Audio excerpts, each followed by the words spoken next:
अस्सलाम वालेकुम viewers, welcome back to my YouTube channel daily tips with Asma. आज की इस वीडियो में हम आपको बताएंगे जान बख्श नाम के बारे में अनोखी और दिलचस्प मालूमात। जान बख्श नाम का शुमार लड़कों के नामों में होता है। जान बख्श एक इस्लामी नाम है। जान बख्श नाम की इब्तिदाई तारीख़ अरबी ज़बान से निकलती है। जान बख्श नाम के अफराद के लिए खुशकिस्मत नंबर 2 माना जाता है। माहिरीन के मुताबिक जान बख्श नाम के लड़के बहुत बहादुर होते हैं। जान बख्श नाम का मतलब है ताजगी देने वाला। जान बख्श नाम के लड़कों के लिए खुशकिस्मत दिनों में जुम्मा और हफ्ते का दिन शामिल है। जान बख्श नाम के अफराद के लिए मुआफिक रंगों में नीला, बनफशी और काला रंग शामिल है।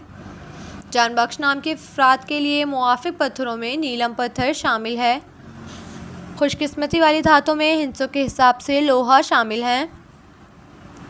सो फ्रेंड्स, अगर आप अपने नाम का मतलब जानना चाहते हैं तो कमेंट बॉक्स में अपना नाम लिखें। इंशाल्लाह हम आपके नाम की वीडियो ज़रूर बनाएंगे। Thanks for watching. अल्लाह हाफिज़।